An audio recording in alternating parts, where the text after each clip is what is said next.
విజయవాడ నగరంలోని స్వరాజ్ మైదానంలో ఏర్పాటు చేసిన 205 అడుగుల అంబేద్కర్ విగ్రహ ఆవిష్కరణకు సిద్ధమైంది. విజయవాడ నగరంలోని స్వరాజ్ మైదానంలో ఏర్పాటు చేసిన 205 అడుగుల భారత రాజ్యాంగ సృష్టికర్త డాక్టర్ బిఆర్ అంబేద్కర్ విగ్రహాన్ని ఈ నెల 19న రాష్ట్ర ముఖ్యమంత్రి వైఎస్ జగన్మోహన్ రెడ్డి ఆవిష్కరిస్తారని, ఈ కార్యక్రమాన్ని విజయవంతం చేయాలని Andhra Pradesh SP commission chairman Victor Prasad పిలుపునిచ్చారు. అన్నమయ్య జిల్లా రాయచోటి కలెక్టరేట్లో ఆయన మీడియా సమావేశంలో మాట్లాడుతూ, విజయవాడ నగరంలోని స్వరాజ్ మైదానంలో 2,000 కోట్ల రూపాయలు విలువ చేసే 20 ఎకరాల స్థలంలో 400 కోట్ల రూపాయలు ఖర్చు చేసి భారత రాజ్యాంగ సృష్టికర్త డాక్టర్ బిఆర్ అంబేద్కర్ విగ్రహాన్ని ఏర్పాటు చేయడం జరిగిందన్నారు. ముఖ్యమంత్రి వైఎస్ జగన్మోహన్ రెడ్డి ఇచ్చిన మాట ప్రకారం దేశంలో ఎక్కడా లేని విధంగా విజయవాడ నగరంలో అన్ని హంగులతో విశాలమైన ప్రాంతంలో అంబేద్కర్ భారీ విగ్రహాన్ని ఏర్పాటు చేసి ఈ నెల 19న విగ్రహ ఆవిష్కరణ చేయడం గొప్ప విషయమన్నారు. ఈ విగ్రహ ఆవిష్కరణ కార్యక్రమాన్ని విజయవంతం చేసేందుకు తాను రాష్ట్రమంతా పర్యటిస్తున్నానని, అందులో భాగంగానే అన్నమయ్య జిల్లా రాయచోటికి రావడం జరిగిందని ఎస్పీ కమిషన్ చైర్మన్ పేర్కొన్నారు. ఈ రోజున రాయచోటి రావడానికి కారణం ఒక ముఖ్యాంశం ఏంటంటే, ఈ నెల 19వ తారీఖున విజయవాడ నడిబొడ్డులో స్వరాజ్ మైదానంలో విశ్వరత్న భారత రాజ్యాంగ నిర్మాత డాక్టర్ బిఆర్ అంబేద్కర్ గారి 127 అడుగుల విగ్రహాన్ని గౌరవనీయులు ముఖ్యమంత్రి జగన్మోహన్ రెడ్డి గారు ఆవిష్కరిస్తున్నారు. ఆ కార్యక్రమానికి అన్ని ప్రాంతాల్లో లక్షలాదిగా తరలి రావాలని కోరుతూ ఈ రాష్ట్రంలో తిరిగే కార్యక్రమంలో భాగంగా ఈరోజు రాయచోట రావడం జరిగింది. గౌరవ ముఖ్యమంత్రి గారు ఎన్నికల్లో గెలిచిన తర్వాత ఈ రాష్ట్రంలో 125 అడుగుల అంబేద్కర్ విగ్రహాన్ని పెడతానని హామీ ఇచ్చారు. ఆ హామీని నెరవేర్చుకునే భాగంగా మరి విజయవాడ నడిబొడ్డు స్వరాజ్ మైదానం అంటే చాలా విలువైన ప్రదేశం. అది 20 ఎకరాల్లో ప్రస్తుతం వాల్యూ చూస్తే అది 2,000 కోట్ల రూపాయల స్థలం మాత్రమే. 2,000 కోట్ల రూపాయలు విలువ చేసే ఆ స్థలంలో 400 కోట్ల రూపాయలు ఖర్చు పెట్టి 125 అడుగుల ఓన్లీ అంబేద్కర్ విగ్రహం, కింద 80 మొత్తం 205 అడుగుల ఎత్తు విగ్రహాన్ని ఆవిష్కరిస్తున్నారు. ఆ విశాలమైన 20 ఎకరాల్లో 3,000 మంది కూర్చుని మల్టీ కన్వెన్షన్ హాల్, అదేవిధంగా ఓపెన్ థియేటర్లో 2,000 మంది కూర్చోవచ్చు.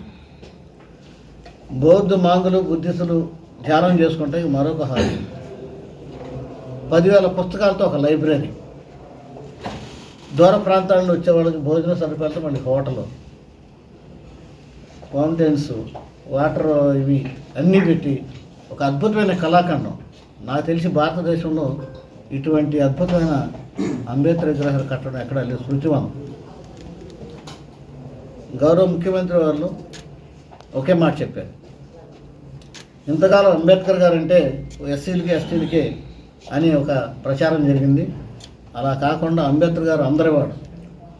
భారత రాజ్యాంగంలో ఈ దేశంలో 140 కోట్ల మందికి సమాన హక్కులు, స్వేచ్ఛ, సమానత్వం, సమన్యాయం అనే 3 అంశాలు, సౌభ్రాతృత్వం అంటే justice, equality, Liberty and fraternity అనే అంశాల మీద భారతదేశంలో ఉన్న ప్రతి ఒక్కరి హక్కుల కోసం పోరాడేటువంటి మహనీయుడు.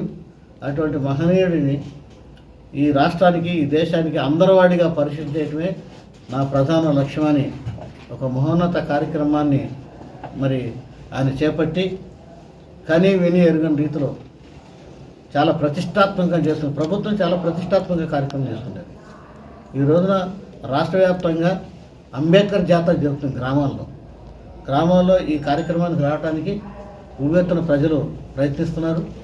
నాకు అందిన సమాచారం, నేను కూడా కొన్ని వందల వేలాది ఫోన్ కాల్స్ రిసీవ్ చేస్తున్నాయి గత 2 రోజుల నుండి. పక్కన రాష్ట్రాలు తెలంగాణ అవని, కర్ణాటక అవని, తమిళనాడు అవని, కేరళ అవని, ఇటు మహారాష్ట్ర అవని, ముంబై, ఢిల్లీ నుండి కూడా మేము వేలాదిగా తరలి వస్తున్నామని చెప్తున్నారు. లక్షలాదిగా పాల్గొనే ఈ కార్యక్రమంలో ఒక చారిత్రాత్మక ఘట్టంగా ప్రభుత్వం బాధ్యత తీసుకుని, జగన్మోహన్ రెడ్డి గారు బాధ్యత తీసుకుని చేస్తున్న ఈ కార్యక్రమంలో మన ప్రాంతాలను కూడా వేలాదిగా లక్షలాదిగా తరలిరావాలని పిలిపిస్తున్నారు. ఈ రోజున బాబాసాహెబ్ అంబేద్కర్ అంటే మనందరికీ హక్కులు కల్పించిన వ్యక్తి. చాలామంది తెలియదు. రాజ్యాంగంలో మనందరికీ అన్ని హక్కులు, ఓటు హక్కు అవని, స్వేచ్ఛగా బతికే హక్కు కానీ, మత స్వేచ్ఛ కానీ, వాక్ స్వాతంత్రం కానీ, ఇటువంటి ఉద్యోగం చేసుకునే హక్కు, ఆస్తి సంపాదించిన హక్కు, ఎన్ని హక్కులు సాధించి పెట్టినటువంటి అంబేద్కర్ కార్యక్రమాన్ని ఒక పార్టీగా కానీ, ఒక వర్గానికి కానీ, ఒక మతానికి కానీ, ఒక ప్రాంతానికి కానీ లిమిటెడ్ కాకుండా, ఆపాదించకుండా ఇది అందరి కార్యక్రమం అని భావించి అందరూ ఈ కార్యక్రమంలో పాల్గొని విజయవంతం చేయవలసిందిగా కోరుతా ఉన్నాను. అదేవిధంగా మన అందరి దగ్గర సెల్స్ ఉన్నాయి. ఈ సెల్ ద్వారా మనందరం వాట్సాప్, ఫేస్బుక్, మెసెంజర్, ఇన్స్టాగ్రామ్ ద్వారా చలో విజయవాడ 19ని 125 అడుగుల అంబేద్కర్ విగ్రహాన్ని ఆవిష్కార కార్యక్రమం విజయవంతం చేయవలసిందిగా మీరు మెసేజ్ల ద్వారా తెలియజేయాలని, ఈ కార్యక్రమాన్ని అందరూ పాల్గొని విజయవంతం చేయవలసిందిగా కోరుతా ఉన్నాను. జై భీమ్ సార్. నేను చెప్పిన సలహా ఇచ్చాను కూడా, ప్రయత్నం జరుగుతుంది. Thank you. Panacea Meridian hospitals ప్రతి సామాన్యుడికి అందుబాటులో అంతర్జాతీయ వైద్య ప్రమాణాలతో వైద్యం, 24 గంటల అంబులెన్స్ సర్వీసుతో పాటు అత్యవసర సేవలతో ఏర్పాటైన చికిత్సా విభాగం. మా దగ్గర గుండె సంబంధిత, మూత్రపిండ, కాలేయ, కంటి జబ్బులకు, మోకాళ్ల శస్త్ర చికిత్సతో పాటు కోవిడ్-19, బ్లాక్ ఫంగస్ వంటి వైరస్లకు, అన్ని రకాల ఆరోగ్య సమస్యలకు నమ్మకమైన అత్యాధునిక వైద్య చికిత్సను అందిస్తున్న హాస్పిటల్ పనేసియా మెరిడియన్ హాస్పిటల్స్. మీ ఆరోగ్య సమస్య ఏదైనా ఇప్పుడు పరిష్కారం సాధ్యం. సంపూర్ణ ఆరోగ్యం కోసం సంప్రదించండి Panacea Meridian hospitals, opposite Beeramguda Kaman, RC Puram, Sangareddy district, pin code 502032. సంప్రదించాల్సిన ఫోన్ నెంబర్ 0845524177 మరియు 7893757770.